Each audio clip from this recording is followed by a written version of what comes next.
اللہ تبارک و تعالی نے اسلام کو جب کامیابیاں اور کامرانیاں عطا کیں اور نبی پاک صلی اللہ تعالی علیہ وسلم کے دین کو اللہ نے غلبہ عطا کیا تو 9 ذی الحج میں حج فرض کیا گیا۔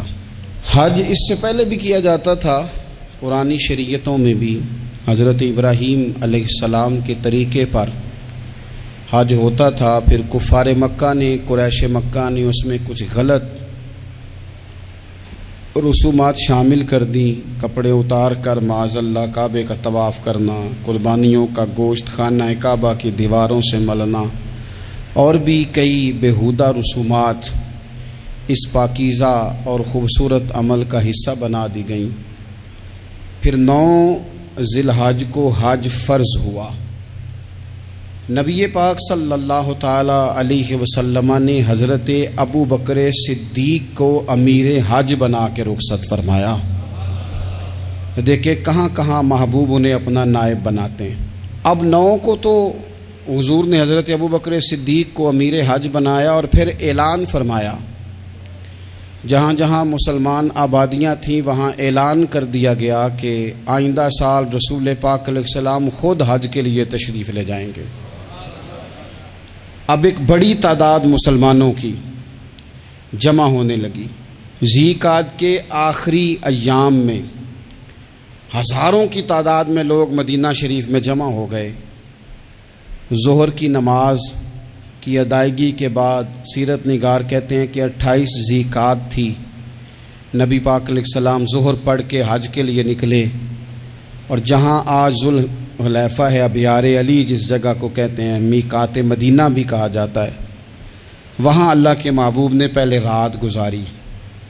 وہیں پہ نبی پاک صلی اللہ تعالی علیہ وسلم نے احرام باندھا، حضور تشریف لے گئے۔ یہ حج قران تھا۔ نبی پاک صلی اللہ تعالی علیہ وآلہ وسلم کے ساتھ اس طرح لوگ امڑ کے آئے، جہاں جہاں سے لوگ تھے مسلمان وہ سارے جمع ہوئے حضور کے ساتھ اللہ کی بارگاہ میں حاضر ہونے کے لیے۔ 1,40,000 صحابہ، یہ ایک ہی دفعہ صحابہ کا اتنا بڑا مجمع جمع ہوا ہے، ایک ہی دفعہ۔ اور حضور علیہ السلام کی خواہش تھی کہ یہ سارے لوگ وہاں پہنچیں۔ محبوب کریم علیہ السلام 4 ذی الحج کو حضور علیہ السلام نے طواف کیا، صفا مروہ کیا، احرام نہیں کھولا، قربانیاں ساتھ تھیں، چونکہ یہ حج قران تھا۔ اللہ کے رسول صلی اللہ تعالی علیہ وآلہ وسلم نے پھر 8 ذی الحج کو ظہر کی نماز جا کے منا کے میدان میں ادا کی۔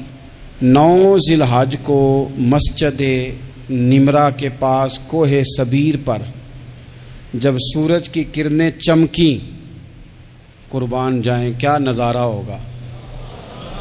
لبیک لبیک کی صدا آ رہی ہے، دے کون رہے ہیں؟ مدینے والے محبوب صلی اللہ علیہ وسلم۔ حضور اس لشکر حسن کو لے کر، اس نور بھرے قافلے کو لے کے، یہ کون ہیں جو حضور کے ساتھ سارے نکلے ہیں؟ یہ کون ہیں سارے؟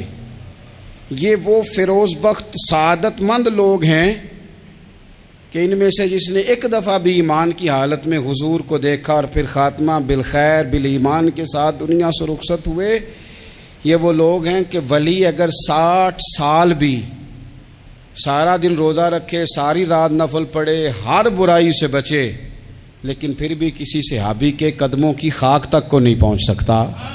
اور صحابی زیارت سے بنتا ہے، ولی عبادت سے بنتے ہیں۔ نبی پاک صلی اللہ تعالی علیہ وسلم کے وہ سارے صحابہ کون ہیں؟ الصحابہ النجوم، یہ حضور کی چاروں جانب یہ چمک رہے ہیں، انہیں خود میرے نبی پاک نے ستارے فرمایا ہے۔ ایک سمت علی، ایک سمت عمر، صدیق ادھر، عثمان ادھر۔ ان جگمگ جگمگ تاروں میں بھلا مہتاب کا عالم کیا ہوگا؟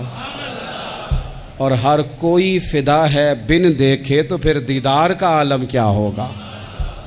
تو نبی پاک صلی اللہ علیہ وسلم نے یہ وہ موقع تھا، 9 ذی الحج میدان عرفات، حضور صلی اللہ علیہ وسلم نے ظہر کی نماز ادا فرمائی اور پھر کچھ توقف کے بعد حضور کے لیے اونٹنی پر کجاوا سجایا گیا۔ حضور اپنی کسوا نامی اونٹنی پر سوار ہوئے، میرے محبوب نے خطبہ دینے کا ارادہ فرمایا. رب کریم نے ارشاد فرمایا الیوم اکملت لکم دینکم، آج میں نے تمہارے لیے تمہارا دین مکمل کر دیا ہے. مکمل ہو گیا دین، اس کے بعد کوئی اور دین نہیں آئے گا. اس آیت نے بتا دیا کہ حضور آخری نبی ہیں، دین مکمل ہو گیا. اب کسی اور پیغمبر کی، رسول کی، دین کی، کتاب کی ضرورت باقی. آج میں نے تمہارے لیے تمہارا دین مکمل کر دیا. اور کیا خوبصورت لفظ ہیں قرآن پاک میں فرمایا وَأَتْمَمْتُ عَلَيْكُمْ نِعْمَتِي، اور آج میں نے تم پر اپنی نعمتیں تمام کر دی ہیں، نعمتیں مکمل کر دی. وَرَضِيتُ لَكُمُ الْإِسْلَامَ دِينًا، اور اللہ فرماتے ہیں میں نے تمہارے لیے دین اسلام کو پسند کیا ہے، یہ میری رضا ہے. یہ دین اسلام تمہارے لیے پسند کیا ہے. کوئی بندہ ساری زندگی مخلوق کی خدمت کرے، ساری زندگی رستوں سے کانٹے اٹھائے، ساری زندگی خیر کا کام کرے، کسی کو تکلیف نہ دے، لیکن اگر مسلمان نہیں نا، اگر کلمہ نہیں نہ پڑھتا، تو اس کی ساری عمر کی خیر بھی کسی کام کی نہیں. اس لیے کہ رب فرماتا ہے جڑ دین اسلام ہے، جڑ ہوگی تو پھر شاخیں قبول کی جائیں گی نا. تو اگر جڑ ہی سرے سے نہیں ہے تو خیر کرنے کا معنی. کچھ لوگ کفار کی، مشرکین کی تعریف کرتے ہیں کہ جناب بلے بلے اتنے ویلفیئر کام ہو رہے ہیں. تو یاد رکھو سب سے ضروری جڑ ہے. قرآن پاک میں رب تعالیٰ نے منافقین، مشرکین اور کفار کے اعمال کی بنیاد اس طرح کی بتائی ہے کہ جس طرح پتھر پر تھوڑی گرد پڑ جائے، ذرا ہوا کا جھونکا ہے یا بارش آئے تو پتھر صاف کا صاف ہو جاتا ہے. ان کے اعمال اس طرح کے ہیں. اس خیر کا کیا مطلب کہ جس خیر میں ایمان ہی شامل نہیں. جب تک بندہ مومن نہ ہو اس کا کوئی عمل بھی اللہ کی بارگاہ میں قابل قبول نہیں ہوتا. یہ آیت نازل ہو گئی، فرمایا دین مکمل ہو گیا. او میرے بھائیو، خدا را سوچو، کوئی شے مکمل نہیں دنیا میں، کوئی شے بھی. کروڑوں کا مکان بنا لو پھر بھی کوئی نہ کوئی نقص نکل ہی آتا ہے. کوئی دنیا میں شے مکمل ہے ہی نہیں. اگر کوئی شے مکمل ہے تو وہ مدینے والے رسول کا دین مکمل ہے. مکمل، جب ہم کہتے ہیں نا مکمل دین تو لوگ سمجھتے ہیں تو شاید سادی سی بات ہے. یہ وہ والی بات ہے جو دنیا میں کہیں نہیں پائی جاتی.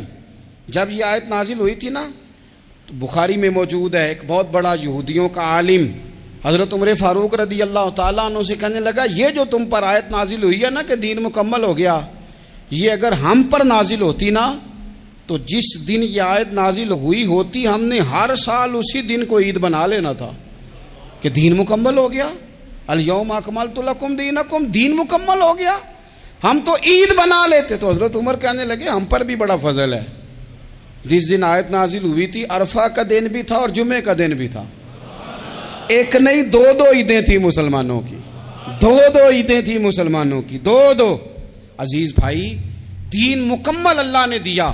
اور حضرت عبداللہ ابن عباس رضی اللہ تعالیٰ عنہ نے تو ایک مقام پہ اس کا ذکر بھی کر دیا. جب ان سے کسی یہودی نے کہا نا یہ آیت ہمیں ملتی تو ہم عید مناتے، تو فرمایا تم ایک مناتے نا، ہماری دو تھیں اس دن.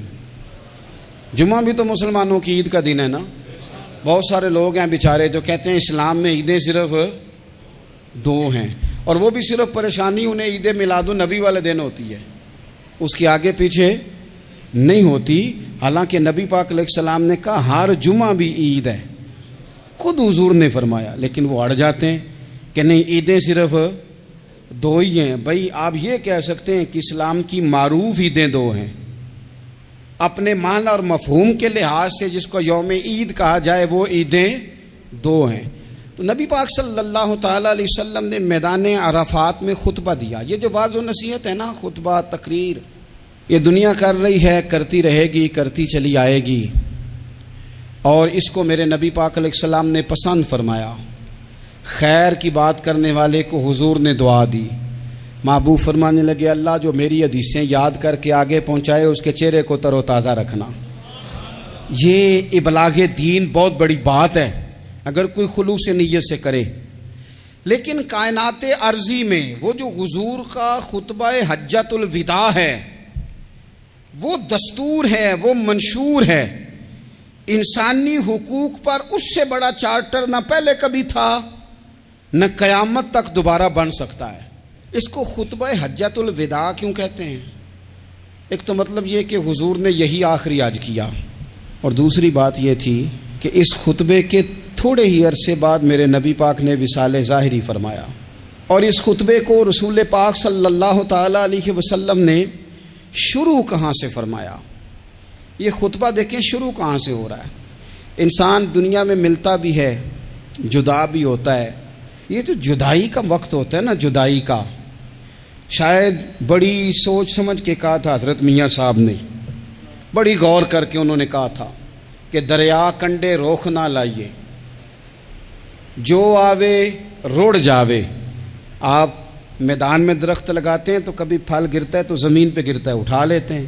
اگر دریا کے کنارے ہو تو وہ تو دریا میں گرے گا اور روڑ جائے گا، چلا گیا، بہہ گیا۔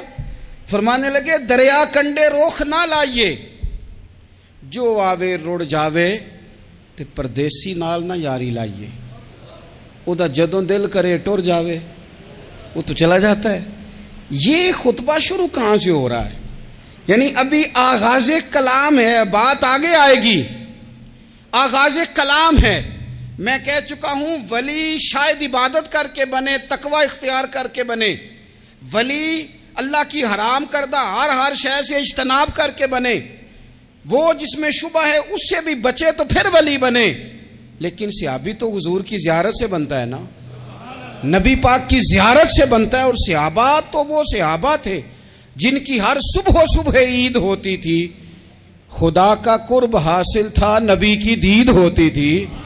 وہ تو اس طرح کا ماحول تھا کہ نبی پاک نے فرمایا حضرت ابو ہریرہ سے یہیں بیٹھے رہتے ہو، تھوڑا ذرا کبھی کوئی کام بھی کر لیا کرو، وقفے سے ملنے سے محبت بھی بڑھتی ہے۔ تو حضرت ابو ہریرہ اٹھے اور ستون کے پیچھے سے ہو کے واپس آ گئے۔ فرمایا آ گئے ہو؟ عرض کی حضور دل ہی نہیں لگتا تو جائیں کہاں؟ وہ جو حضور سے آ کے کہتے تھے نا یا رسول اللہ صلی اللہ علیہ وسلم، حضرت ثوبان بن مالک، حضور نے فرمایا پریشان دکھائی دیتے ہو؟ کہا یا رسول اللہ ایک بات پریشان کرتی ہے۔ کہا وہ کیا؟ عرض کی حضور دل بے چین ہوتا ہے تو زیارت کو آ جاتا ہوں، آج ایک عجیب خیال آیا ہے، عجیب خیال آیا ہے، اور اس نے عجیب رنگ طبیعت میں بھر دیا ہے۔ فرمایا تمہیں کیا خیال آیا؟ عرض کی یا رسول اللہ صلی اللہ علیہ وسلم آج خیال آیا ہے کہ ثوبان ہے، تو حضور کا غلام ہے، جنت تو حضور کے صدقے ملے گی، لیکن یہ ہے کہ حضور تو ہوں گے نا نبیوں کے ساتھ، تجھے ملے گی پر ملے گی تو غلاموں کے محلے میں نا۔ تو دل میں خیال آیا کہ وہاں زیارت بھی ہوگی کہ نہیں؟ او جنت میرے کس کاری جتھے یار نظر نہ آوے، زیارت بھی ہوگی کہ نہیں؟ حضور کی بارگاہ میں جب حضرت ثوبان نے عرض کی تو رب کریم نے فرمایا محبوب جو تیری اور تیرے رب کی اطاعت کرے نا، اولئک انعم اللہ علیہم من النبیین والصدیقین والشہداء والصالحین، فرمایا ان کو اللہ نبیوں کے، صدیقین کے، شہداء اور صالحین کے ساتھ ہی جنت میں اکٹھا فرمائے گا، وہ اکٹھے رہے۔ تو جن کو تو جنت میں بھی حضور کی زیارت کے بغیر چین نہیں تھا، ان کو حضور نے خطبہ حجۃ الوداع شروع کرتے وقت پہلا جملہ پتہ کیا کہا؟ حضور اونٹنی پہ ہیں، احرام باندھا ہوا ہے، 1,40,000 کم و بیش غلام سامنے کھڑے، عرفات کا میدان۔ محبوب فرمانے لگے پہلا جملہ، جو درد والے تھے وہ تڑپ گئے، یہ سارے درد والے تھے لیکن کچھ زیادہ مزاج شناس تھے۔ محبوب نے پہلا جملہ کہا، حضور فرمانے لگے لوگوں جس طرح آج اکٹھے ہوئے ہیں شاید اس کے بعد دوبارہ ہم اکٹھے نہ ہوں۔ پہلا اعلان ہی کر دیا کہ یہ تمہارے ساتھ جو آج خطبہ ہے نا، اس میں اشارہ دے دیا کہ دوبارہ نہیں جمع ہوگے، اگلا حج نہیں کرنا، بس ختم ہوئی بات۔ یہ آخری پہلی بات ہی حضور نے یہ بیان کی۔ اب وہ اتنے دل نرم ہو گئے حضور کی بات سن کے، آنکھوں میں آنسو اس طرح آ گئے، طبیعت کا ملان اتنا بڑھ گیا کہ ہر ایک کا دل کشکول بن گیا، ہر طرف سے آہیں اور سسکیاں ہیں کہ حضور کے وہ جملے یوں صحابہ لے رہے تھے جب آپ سے کوئی کہہ دے کہ بھائی یہ وقت بس آخری ملاقات کا ہے، تو پھر انہوں نے وہ تو حضور کی ہر بات ہی توجہ سے سنتے تھے، پر یہاں جو انداز بن گیا وہ انوکھا بن گیا۔ فرمایا شاید دوبارہ ملاقات نہ ہو۔ پھر میرے کریم محبوب صلی اللہ تعالی علیہ وسلم نے فرمایا جس طرح تمہارے لیے یہ شہر حرمت والا ہے، مکہ حرمت والا ہے نا، ایک نیکی کرو تو مکے میں 1,00,000 کا ثواب حرم مکہ میں. ایک گناہ کرو تو وہ بھی 1,00,000 لکھا جاتا ہے. حرمت والا ہے, بڑی عزت والا ہے. فرمایا جس طرح یہ گھر عزت والا ہے کعبہ, جس طرح یہ شہر عزت والا ہے, فرمایا جس طرح آج کا دن حرمت والا ہے. مسلمانوں میں تمہیں بتا کے جا رہا ہوں, تمہیں سمجھا رہا ہوں, اسی طرح میں نے تم سب پر ایک دوسرے کے مال اور عزت کو حرمت والا کر دیا ہے. اور صحابہ کو نا حضور نے پہلے یہ سبق پورا, حضور نے پوچھا, یہ بھی ذرا کمال ہے, یہ بخاری مسلم کی حدیث ہے. حضور نے صحابہ سے پوچھا 9 ذی الحجہ ہے, جمعے کا دن ہے, ذی الحج کا مہینہ ہے, سب کو پتہ ہے, لیکن نا آپ جمعہ پڑھنے ہیں تو میں آپ سے کہوں کہ آج کون سا دن ہے, تو آپ کہیں کہ جناب جمعہ ہے, عجیب آدمی ہے, جمعہ پڑھا رہے ہو. لیکن جو صحابہ کا انداز ہے وہ اور ہے. حضور نے پوچھا آج یہ کون سا مہینہ ہے,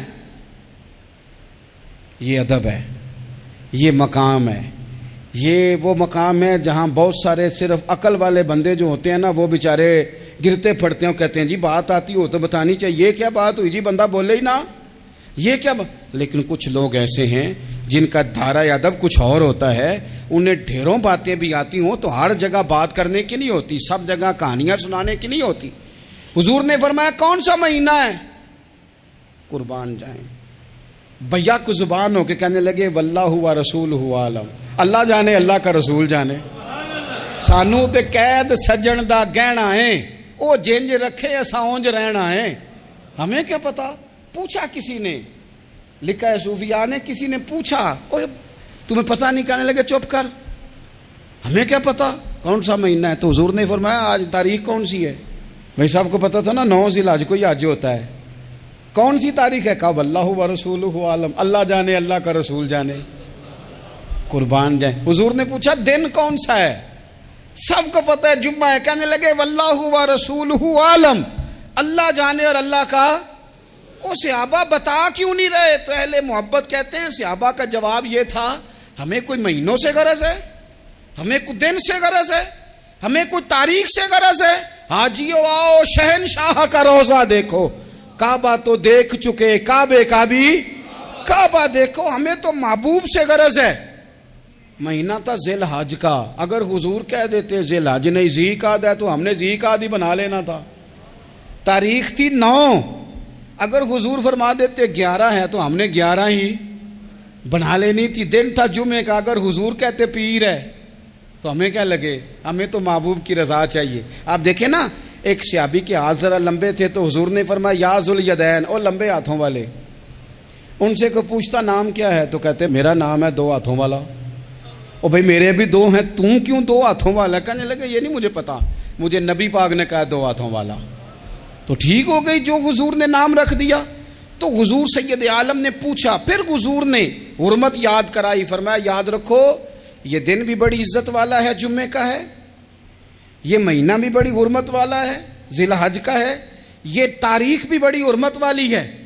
لیکن فرمایا جس طرح اس دن کی, اس شہر کی, اس مہینے کی تم نے عزت کرنی ہے, اسی طرح ایک دوسرے کے مال کا, ایک دوسرے کی عزت کا تم نے پاس کرنا. مسلمان بھائیوں, خدا را یہ حضور کہہ رہے ہیں یار, نبی پاک نے کعبہ کے سامنے کھڑے ہو کے فرمایا بیت اللہ تیری بڑی شان ہے, تیرا بڑا مرتبہ ہے, لیکن فرمایا میرے مومن کی عزت رب کی نظر میں کعبے سے بھی زیادہ ہے. ہم کیسے بیٹھ کے یار, ہم کیسے جرت کرتے ہیں کسی کی پگڑی کھولنے کی کونے میں بیٹھ کے, ہم اپنے گھر بیٹھ کے کسی پر تبصرہ کر گئے, کسی بندہ مومن کی عزت اچھال گئے, بالکل پتہ نہیں تھا بات کا اور ہم نے کہانی بنا دی پوری کی پوری, داستان سرائی کر گئے. صبح سے شام تک ہماری گپ شپ کا عنوان کیا ہے, کسی نہ کسی کا شکوہ, کسی نہ کسی کی شکایت, یہ ہماری گپ شپ ہے. خدا را حضور نے تو خطبہ حجۃ الوداع میں پہلا سبق یہ دیا تھا کہ میرے جانے کے بعد ایک دوسرے کی عزت کرنا, اور اسی خطبے میں ایک جگہ پہ فرمایا یہ نہ ہو کہ میرے جانے کے بعد تم ایک دوسرے کی گردنیں مارنے لگ جاؤ, ایک دوسرے کی عزتوں کا خیال کرنا, پاس کرنا. مسلمانوں, میرے عزیز بھائیوں, بزرگوں, عزتوں کا دفاع شروع کریں. تھوڑی دیر کے لیے اپنی زبان لوگوں کے اوپر تبصرہ کرنے سے کنٹرول میں لائیں۔ کچھ چیزیں ایسی، میں مختلف شہروں میں جاتا ہوں، جس شہر میں گئے وہاں لوگوں نے یہ کہا جناب یہاں جو مولانا ہے نا، بعض لوگ یہ باتیں بڑی چسکے لے کے سنتے ہیں، یہاں جو مولانا ہے نا وہ کچھ نہیں کرتے، آپ بڑے اچھے ہیں، یہاں جو پیر صاحب ہیں وہ بڑے گڑبڑ ہیں، آپ بڑے اچھے ہیں۔ تو میں ان سے کہتا ہوں کہ میں اس لیے اچھا ہوں کہ میں تھوڑی دیر کے لیے آیا ہوں، میں نے چلے جانا ہے۔ اور دوسری بات یہ کہ مجھے آپ جتنا مرضی اچھا کہہ لیں، میں نے رخصت ہو جانا ہے 2-3 گھنٹوں کے بعد۔ یہاں جس آدمی کا آپ شکوہ کر رہے ہیں نا، آپ اس کو جنازے کے لیے خبر کریں نہ کریں، اسے پتہ چل گیا نا محلے میں جنازہ ہو گیا، تو اسے کوئی کام بھی ہوا تو اس نے کہنا یار نہیں محلے میں فوتگی ہوگی، میں نے جنازہ پڑھانا ہے، اس نے جانا نہیں۔ تو کمزوریاں تو سب جگہ ہوتی ہیں، لیکن ان کمزوریوں کی وجہ سے آپس میں بغض پیدا کر لیا جائے گا۔ اور پھر کمال بات ہے نا کہ اپنی ساری کمزوریوں سمیت اپنے آپ سے پیار ہے، اپنے آپ سے محبت ہے، اور دوسرے کی ایک کا پتہ چل جائے تو ہمیں گھن آنے لگ جاتی۔ تو حضور نے خطبہ حجت الوداع کے موقع پر یہ بات ارشاد فرمائی۔ دوسرا حضور نے فرمایا لوگوں یاد رکھنا، یہ خطبہ حجت الوداع میں نبی پاک نے فرمایا، یہ حضور خطبہ دے رہے ہیں، اور اس وقت دے رہے ہیں جب حضور صحابہ کو بتا چکے ہیں کہ یہ آخری ملاقات ہے، جو دور دراز سے آئے ہیں ان کو بتایا ہے کہ یہ میری تمہاری جو مجلس ہے، جو محفل ہے، جو تم سے بات ہو رہی ہے، یہ آخری ہے۔ محبوب فرمانے لگے لوگوں یاد رکھنا قیامت قائم ہوگی۔ ان جملوں کا حسن ملاحظہ کر لیں۔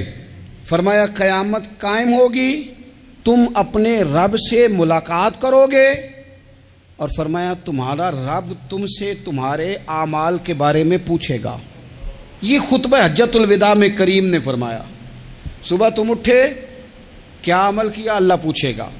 کسی سے ملاقات ہوئی، طرز کیا تھی، سوچ کیا تھی، اللہ پوچھے گا۔ لین دین میں کیا معاملات تھے، تمہارے اعمال کے، اللہ سے ملاقات ہوگی، وہ کھڑا کر کے پوچھے گا۔ اور حدیث میں کئی جگہ پہ حضور نے فرمایا وہ تم سے سوال کرے گا، تمہیں جواب دینا ہے۔ میرے عزیز بھائیوں، تیار رہنا چاہیے، تیار۔ ہم نا منت کرتے ہیں آخری دن ہو نا، تنخواہ دار لوگ کہتے ہیں یار یہ آخری ایام چل رہے ہیں، کوئی خرچہ نہ بتاؤ، اس لیے کہ حساب کے متھے لگنا ہے۔ آخری دنوں میں، بجٹ کے دنوں میں لوگ پریشان ہوتے ہیں کہ حساب دینا ہے۔ جب رب سے ملاقات کریں گے اور وہ حساب مانگے گا، کتنا مشکل کام ہے۔ اور ایک مقام پہ حضور نے فرمایا جس سے اللہ نے حساب مانگا وہ تو الجھ گیا، دعا کرو وہ حساب مانگے ہی نہ، بے حساب ہی بخشش فرما دے۔ نبی پاک صلی اللہ تعالی علیہ وآلہ وسلم نے ارشاد فرمایا اسی خطبہ حجت الوداع میں، حضور فرمانے لگے سن لو، میں نے تم تک اللہ تعالیٰ کا پیغام پہنچا دیا ہے۔ اب جس شخص کے پاس امانت رکھی ہو اس پر لازم ہے کہ وہ امانت اس تک پہنچا دے جو اس کا مالک ہے۔ ہم بہت سارے لوگ ایسے ہوتے ہیں، ہمارے پاس امانتیں ہوتی ہیں، کچھ بھی نہ ہو تو کچھ لوگوں کے راز کی امانت ہوتی ہے، کچھ بھی نہ ہو تو کچھ لوگوں کی باتیں ہم تک پہنچ جاتی ہیں، وہ راز ہوتا ہے، وہ امانت ہوتی ہے۔ مجلس کی گفتگو بھی امانت ہے، لیکن ہم امانتوں کا خیال نہیں کرتے، خیانت ہو جاتی ہے۔ بہت محتاط ہو کر اپنی زندگی میں امانتوں کا خیال کیا جائے۔ یا ایھا الذین آمنوا لا تخونوا اللہ والرسول وتخونوا اماناتکم وانتم تعلمون۔ اللہ فرماتے ہیں ایمان والو، نہ رب سے خیانت کرنا، نہ رب کے رسول سے خیانت کرنا، نہ آپس میں ایک دوسرے سے خیانت کرنا، جانتے بوجھتے ہوئے یہ کام نہ کرنا۔ وانتم تعلمون، جانتے ہو، تمہیں پتہ ہے۔ کبھی بھی بددیانتی کا مظاہرہ نہ کریں اپنی زندگی میں، کبھی بھی۔ اور یہ بھی یاد رکھ لیں، بچوں کو کیا پتا کہ ہمارا ابا حلال لا رہا ہے کہ حرام لا رہا ہے، آپ لا رہے ہیں نا، تو وہ تو بیچارے بھولے پن میں کھا رہے ہیں، تو حساب آپ نے دینا ہے۔ جنہ لی تو پاپ کمائے ہن کتھے نہیں ہو تیرے کر دے، بلانا۔ تو بچوں کا تو یہ معاملہ ہے بھائی، اللہ ماشاءاللہ کہ وہ وقت پہ ہی، شادی کے 10-15 دن کے بعد ہی ان کو پیغام مل جاتا ہے کہ اگر ہمارا علیحدہ گھر ہو تو میں مرضی سے سجاؤں، تو میں مرضی سے سنواروں، تو میرا کوئی مطلب اپنا سلسلہ ہو، تو بڑے ٹائم پہ ساری باتیں شروع ہو جاتی ہیں، وہ تو معاملہ ہی بالکل اور ہے۔ تو بالکل کسی بھی امانت میں کبھی بھی خیانت کرنے کی کوشش نہ کریں۔ اور یاد رکھیں، مال حرام جہاں آتا ہے وہاں بڑی تباہی آتی ہے، جہاں لوگ بددیانت ہو جاتے ہیں وہاں معاملات بڑے خراب ہو جاتے ہیں۔ اللہ تبارک و تعالی دیانتداری کی توفیق عطا فرمائے۔ حضور نے خطبہ حجت الوداع کے موقع پر فرمایا میں نے آج جاہلیت کے سارے سود ختم کر دیے، نبی پاک میدان عرفات میں کھڑے ہو کے فرمانے لگے جس بندے نے بھی کسی سے پیسے لیے ہیں وہ اصل رقم دے گا، زائد نہیں دے گا۔ حضور کے بڑے قریبی تھے ایک، فرمایا انہوں نے بھی کچھ لوگوں سے پیسے لیے ہوئے، چونکہ وہ سب لوگ کرتے تھے، حرام ہی نہیں تھا، فرمایا میں ان کو بھی حکم دیتا ہوں کہ یہ اصل رقم وصول کریں گے، کسی سے ایک پائی بھی زیادہ وصول نہ کریں گے۔ نبی پاک صلی اللہ تعالی علیہ وسلم نے خطبہ حجۃ الوداع میں ایک باریک بات حضور نے بھی، یہ آپ نے ضرور سمجھنی ہے، بالخصوص جو لوگ تھوڑا دین پر عمل کر رہے ہیں، جن کا لبادہ مذہبی ہو گیا، جنہیں لوگ حضرت صاحب، قاری صاحب، علامہ صاحب، مفتی صاحب، حاجی صاحب، بزرگوں کہہ کے بلاتے ہیں، وہ اس پر توجہ کریں۔ میرے نبی پاک صلی اللہ علیہ وسلم نے خطبہ حجۃ الوداع کے موقع پہ ارشاد فرمایا، لوگو شیطان اب مایوس ہو گیا ہے، وہ تم سے بتوں کی پوجا نہیں کرا سکے گا، ہاں وہ تمہیں چھوٹے چھوٹے گناہوں میں مبتلا کرے گا، وہ تم سے چھوٹے چھوٹے عیب کرائے گا، تم سمجھو گے یہ تو غلطی کوئی نہیں، فرمایا اس سے بچ کے رہنا۔ اب وہ مایوس ہو گیا، بتوں کی پوجا نہیں کرا سکتا، تمہیں اپنی پوجا نہیں کرا سکتا، لیکن چھوٹی چھوٹی غلطیاں، ایک مقام پہ فرمایا نا، چھوٹا گناہ ہونا تو مومن اسے پہاڑ سمجھتا ہے، اتنا بڑا ہو گیا، اور منافق کہتا ہے یہ تو کچھ بھی نہیں۔ تو اپنی زندگی کے اندر چھوٹی چھوٹی کوتاہیاں، حضرت سعدی فرمایا کرتے تھے سیلاب اچانک نہیں آتے، پہلے چھوٹا سا سوراخ ہوتا ہے دریا کے کنارے میں، اسے بند نہ کیا جائے پھر بڑا ہو جاتا ہے، پھر وہ ٹائم آتا ہے کہ بند ٹوٹ جاتا ہے، بستیاں ڈوب جاتی ہیں۔ پہلے چھوٹا گناہ انسان کرتا ہے، چھوٹا، پھر اس سے آگے بڑھتا جاتا ہے اور بڑی بڑی غلطیاں ہوتی ہیں۔ اللہ تبارک و تعالی ہمیں رائی کے دانے کے برابر بھی غلطی کرنے سے محفوظ فرمائے۔ نبی پاک صلی اللہ تعالی علیہ وسلم نے اسی موقع پر ارشاد فرمایا، لوگو اللہ سے ڈرتے رہنا، اور میں تمہیں عورتوں کے ساتھ بھلائی کی وصیت کرتا ہوں۔ فرمایا رب نے تمہیں اختیار دیا ہے، عورتیں تمہارے سپرد کی ہیں، ان سے اچھا سلوک کرنا۔ فرمایا اگر کبھی کوئی ان پر تمہیں سختی کرنی بھی پڑے تو اتنی کرنا جتنی ان کی غلطی ہو، ان سے درگزر کرنا، ان سے پیار کرنا۔ اسلام نے خاتون کو باقاعدہ حقوق دیے، باقاعدہ۔ صحیح بخاری میں حدیث ہے، یہ جو نوجوان ہیں، مطالعہ کرنے والے، پڑھنے سننے سمجھنے والے، یاد رکھا کریں ان چیزوں کو۔ حضرت بریرہ رضی اللہ تعالیٰ عنہ حضرت عائشہ صدیقہ کی کنیزہ ہیں، حضرت مغیث رضی اللہ تعالیٰ عنہ ایک صحابی ہیں، ان کی وہ اہلیاں ہیں، وہ اپنے خامد سے علیحدگی چاہتی تھی، ان کے خامد بڑی محبت کرتے تھے، علیحدہ ہونا نہیں چاہتے تھے، خاتون رہنا نہیں چاہتی تھی۔ انہوں نے بڑی سفارشیں کرائیں کہ میرا خامد، میری بیوی مجھ سے صلح کر لے، حالانکہ وہ خاتون کنیز ہیں، خادمہ ہیں، کوئی بڑے قبیلے سے بظاہر تعلق نہیں۔ بالآخر انہوں نے گزارش کی، سیدہ عائشہ صدیقہ رضی اللہ تعالیٰ عنہ سے کہا، کچھ اور ذرائع اختیار کیے۔ حضرت مغیث نے رضی اللہ تعالیٰ عنہ، ان کے شوہر نے، کہ نبی پاک علیہ السلام کی خدمت میں عرض کریں حضور میری سفارش کریں کہ یہ مجھ سے صلح کر لیں۔ تو نبی پاک علیہ السلام نے حضرت بریرہ رضی اللہ تعالیٰ عنہ جو کنیزہ ہیں، خادمہ ہیں، ان کو بلا کے کہا تمہارا خامد صلح کرنا چاہتا ہے۔ یہاں برادری کا بڑا کے کہتا ہے پتر وہ میری بھی نہیں تو گال رکھنی، وہ میرے ککھاں دا بھی نہیں تو، وہ کیا کہہ رہے ہیں آپ؟